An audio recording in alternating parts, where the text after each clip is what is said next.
बिस्मिल्लाहिर्रहमानिर्रहीम। आज हम पढ़ेंगे सेल थ्योरी के बारे में।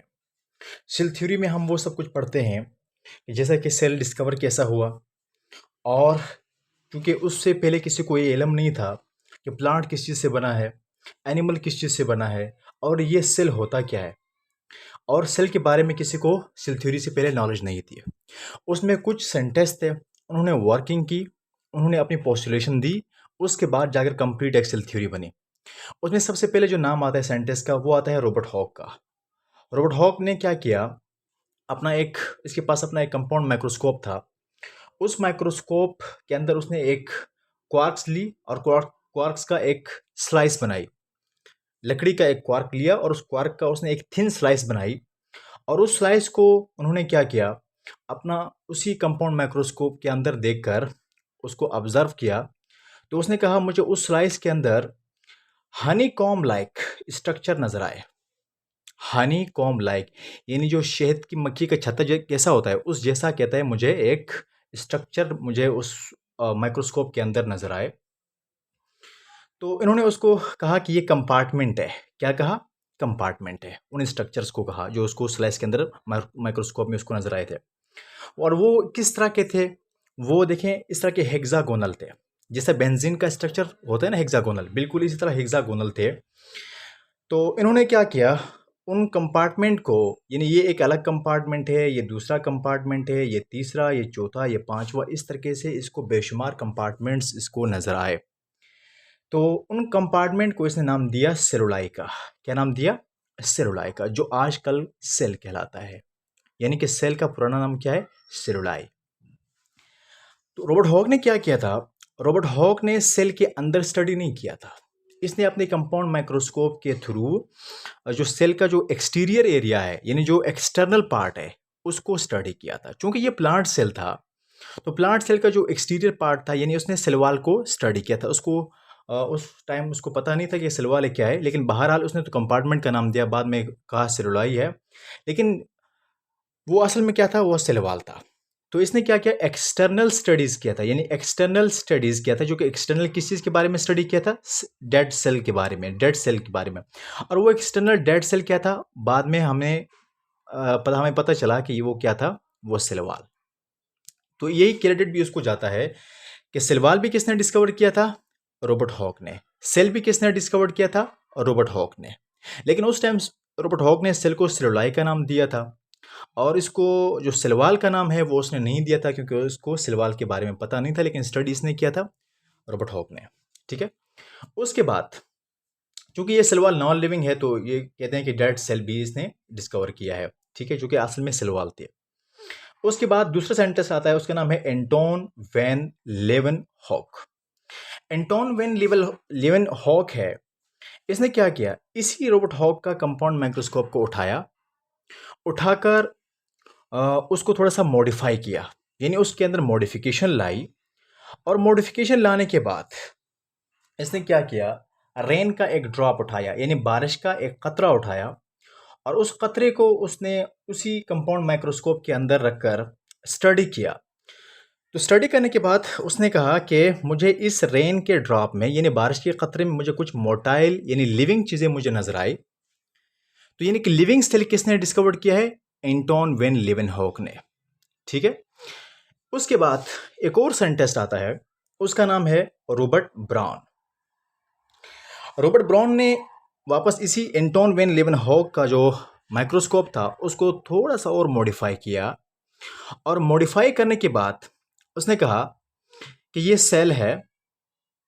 सेल के अंदर, बिल्कुल सेल के सेंटर पर एक डेंस एक सब्सटेंस मौजूद है, जो कि इसको न्यूक्लियस कहते हैं।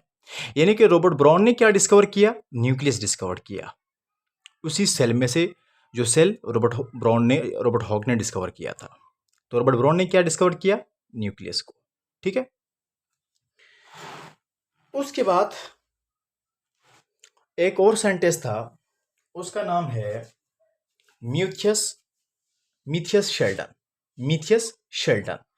मिथियस शेल्डन असल में था एक बॉटनिस्ट था। इसने क्या कहा? इसने कहा कि तमाम के तमाम जो प्लांट्स है, क्या चीज? प्लांट्स है। कहते हैं तमाम के तमाम प्लांट्स सेल से बने हैं। इसने क्या कहा कि तमाम के तमाम जो प्लांट्स बने हैं वो एक बेसिक यूनिट से बने हैं, और वो बेसिक यूनिट क्या है? सेल है। Plants are made up from different cells, मुख्तलिफ सेलों से बने हैं। All plants composed of a basic unit called cell. यानी इसने क्या कहा, मिथी शेल्डन ने, कि तमाम के तमाम जो प्लांट्स है वो किससे बने हैं? सेल से बने हैं। उसके बाद एक जोलॉजिस्ट आता है, उसका नाम है थ्यूडर शिवान, जो कि क्या था? एक जोलॉजिस्ट था।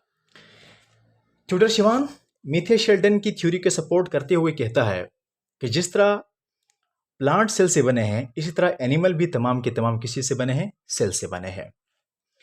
इसने क्या किया था? सपोर्ट किया था to the theory of Matthias Schleiden. ठीक है, और कहता क्या है? All animals are made up of different type of cells. तमाम के तमाम animal different type of cell से बने हैं, क्योंकि ये डिफरेंट सेलों से हमारा जिस्म बनता है। कार्डियक सेल से हार्ट बनती है, और इसके अलावा आपके पास स्किन सेल से स्किन बनता है। इसके अलावा जो है ना, आपके पास लंग्स सेल से लंग्स बनती है। ठीक है, और जो निफ्रॉन्स होते हैं, जिनको हम किडनी के सेल कहते हैं, उनसे किडनी बनती है। तो डिफरेंट सेल होते हैं, उन डिफरेंट सेल से एनिमल की जो है ना तख्लीक होती है। उसके बाद ये क्या कहता है? कहता है cell wall is the unique feature of plant cell. कहता है सेल वॉल जो है ना प्लांट सेल क्या है? यूनिक फीचर है। यूनिक फीचर है वो इसलिए कहता है क्योंकि हम जो सेल वॉल है वो सिर्फ और सिर्फ प्लांट सेल के अंदर मौजूद होता है। सेल वॉल एनिमल सेल के अंदर एब्सेंट होती है। ठीक है, और इसके अलावा ये एक और पॉइंट भी कहता है एनिमल सेल के पास क्या होती है? सेल मेम्ब्रेन होती है, इसके पास कोई सेल वॉल नहीं है। सेल वॉल किसके पास है? प्लांट सेल के पास है।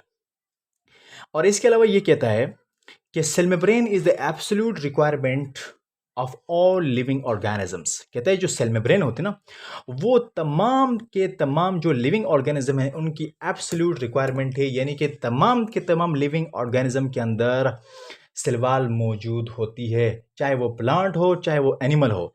लेकिन एनिमल सेल के अंदर सेल वॉल मौजूद नहीं होता है। एनिमल सेल के अंदर सिर्फ सेल मेम्ब्रेन है, जबकि प्लांट सेल के अंदर सेल वॉल भी है और सेल मेम्ब्रेन भी है। तो कोई भी लिविंग ऑर्गेनिज्म हो उसके अंदर सेल मेम्ब्रेन मौजूद होती है। ठीक है, चाहे वो यूनिसेलुलर हो चाहे वो मल्टीसेलुलर हो। लेकिन ये जितने भी साइंटिस्ट थे, चाहे आपका रॉबर्ट हॉक था, Anton van Leeuwenhoek, Robert Brown, Matthias Schleiden या थ्यूडर शिवान, इन्होंने तो अपनी अपनी पोस्टुलेशन दी। लेकिन ये तमाम के तमाम साइंटिस्ट ये एक्सप्लेन करने में नाकाम रहे कि जो न्यू सेल बनते हैं वो कैसे बनते हैं। यानी एक छोटा सा सेल है, और ये सेल आगे जो है ना किस तरह एक पूरा एक एनिमल बनाता है या पूरा एक प्लांट बनाता है। तो ये लोग ये बताने में नाकाम हो गए थे, ये इनकी वीक पॉइंट थी। उसके बाद आता है रोडोल्फ वेर्को। रोडोल्फ वेर्को आकर क्या करता है, इनकी जो इस वीक पॉइंट है उसके उस वीक पॉइंट के बारे में अपनी पोस्टुलेशन देता है। वो वीक पॉइंट क्या थी मैंने यहाँ लिखा भी है आप लोगों के लिए, जो है ना, द अबाउ सेंटेंस, जो जो ऊपर वाले जितने भी सेंटेंस थे, चाहे वो रॉबर्ट हॉक है, एंटोन वेन लीवेनहॉक है, रॉबर्ट ब्राउन है, मिथे शेल्डन है, थ्यूडर शिवान है, ये सब के सब जो है ना ये एक्सप्लेन करने में नाकाम रहे कि जो न्यू सेल्स है आर कम फ्रॉम, यानी कहाँ से आता है। ठीक है, the above sentence didn't explain how new cells are form. यानी वो ये बताने में नाकाम रहे थे कि न्यू सेल कैसे बनता है, किस चीज़ से बनता है। तो फिर रोबर्ट विर्को, जो रोडोल्फ विर्को है, रोडोल्फ विर्को ने अपनी पोस्टुलेशन दी, और वो पोस्टुलेशन क्या थी? New cells are form from pre existing cell. जो प्री एग्जिस्टिंग सेल है, जो पहले से मौजूद सेल है, उससे नया सेल बनता है। ठीक है, यानी पहले से एक सेल मौजूद है, उससे क्या बनेंगे? उसके डॉटर सेल बनेंगे by the help of cell division. ठीक है, वो थ्रू माइटोसिस भी होती है, वो थ्रू मियासिस भी होता है। ठीक है, ये क्या कहता है कि जो पेरेंटल सेल है उससे क्या बनेंगे? डॉटर सेल बनेंगे। तो उसको इन्होंने एक नाम दिया है बायोलॉजी की ज़बान में, जो कि ग्रीक वर्ड है ओमनिस सेलुलाई सेलुला। यानी जितने भी जो पेरेंटल सेल है उनसे न्यू सेल बनेंगे, डॉटर सेल बनेंगे। ठीक है, उसके बाद इसकी जो है ना कुछ अपनी फिर आती है जो मेन पॉइंट्स आ जाती है ऑफ सेल थ्योरी। ये तो सेल थ्योरी की पूरी हिस्ट्री मैंने आप लोगों को बताई है, जिसमें जो जितने जितने जो साइंटिस्ट इन्वॉल्व थे, जिस जिस साइंटिस्ट ने जो जो काम किया था वो मैंने आपको एक्सप्लेन करके बताई है। उसके बाद इसकी यहाँ पर जो है ना मेन पॉइंट्स आती है सेल थ्योरी की। सेल थ्योरी की मेन पॉइंट क्या है? सबसे पहले जो सेल थ्योरी की मेन पॉइंट है वो ये है कि जो ऑल ऑर्गेनिजम्स है are composed of one or multiple cells. तमाम के तमाम जो ऑर्गेनिज्म है वो एक या एक से ज़्यादा सेलों से मिलकर बना है। ठीक है, जैसा कि यूनिसेलुलर होती है, उसमें बैक्टीरिया साइनोबैक्टीरिया आता है। मल्टी सेलुलर है जैसा फंजाई, प्लांट और एनिमल वगैरह, ये सारी चीज़ें शामिल है। दूसरी पॉइंट क्या कहती है, कहते हैं cell is the basic structural and functional unit of life. Cell क्या है, बेसिक स्ट्रक्चरल और फंक्शनल यूनिट है किसी भी लिविंग ऑर्गेनिज्म का, और वो क्या होता है वो मैंने सब बता दिया है आपको लेक्चर 3 में। तीसरी पॉइंट क्या है कि all cells come from pre existing cells. तमाम के तमाम सेल जो है ना, जो न्यू सेल है वो पुराने सेल से यानी अपने पेरेंटल सेल से डिवाइड होके आता है, सेल डिवीजन के थ्रू आता है। उसके बाद चौथी पॉइंट क्या कहती है, cell contain the heredity informations which transfer from parents to offspring. Cell जितने भी सेल होते हैं, जितने भी जो पेरेंटल सेल होते हैं, उनमें तमाम के तमाम जो जेनेटिक मटेरियल है, जो हेरिडिटी मटेरियल है, वो उन सेल्स के अंदर मौजूद होता है, और वो जो है ना फिर बच्चों वाले जो ना जो न्यू सेल, जो पेरेंटल सेल है, उससे डॉटर सेल में वो ट्रांसफ़र होते हैं। ठीक है, और अगर अगर हम ऑर्गेनिज्म की बात करें तो जो ये जितने भी जो सेल्स हैं उनमें क्या होते हैं, हेरिडिटी इन्फॉर्मेशन होती है, और वो इन्फॉर्मेशन जो है ना ट्रांसफ़र होती है पेरेंट्स टू ऑफस्प्रिंग, यानी कि वालिदैन से बच्चे में ट्रांसफ़र होगी। ठीक है, पांचवी पॉइंट्स ये है, most of diseases are caused by the malfunctioning of cells. Cells की मेल फंक्शनिंग की वजह से भी जो है ना बहुत सारे डिजीजेस काज होती है। ठीक है, जैसे कैंसर होता है वो भी सेल की मेल फंक्शनिंग की वजह से होता है, और इसके अलावा किडनी के डिजीज़ होती है।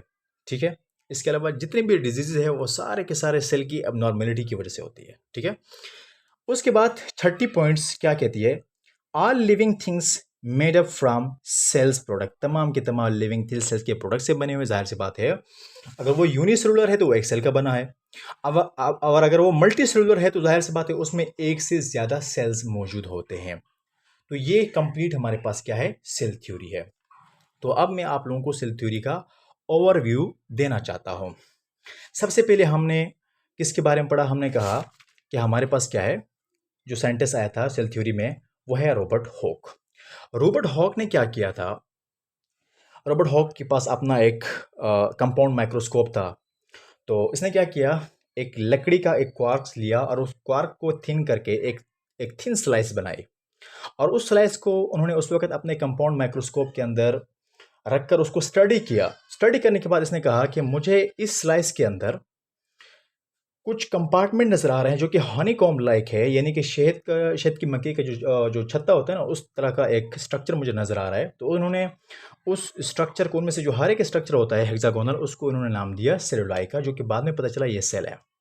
लेकिन रॉबर्ट हॉक ने क्या किया था, रॉबर्ट हॉक ने इस सेल को अंदर से स्टडी नहीं किया था, उसने जस्ट बाहर से स्टडी किया था। क्योंकि वो सेल भी प्लांट का सेल था, तो बाहर से क्या होती है, सिलवाल होती है, और सिलवाल हमें पता है डेड सेल है, डेड होता है।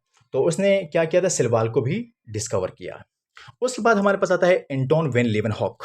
एंटोन वेन लीवेनहॉक ने क्या किया, उसी कंपाउंड माइक्रोस्कोप को थोड़ा सा मॉडिफाई किया, और मॉडिफाई करने के बाद जो रेन का ड्रॉप होता है उसको उन्होंने उस माइक्रोस्कोप के अंदर देखकर उसको ऑब्जर्व किया, उसको स्टडी किया, और कहा कि इसमें से कुछ मोटाइल चीज़ें मुझे नजर आने लगे, जो कि बाद में उसने स्टडी किया तो वो लिविंग सेल थे। यानी कि लिविंग सेल किसने डिस्कवर किया, एंटोन वेन लीवेनहॉक ने।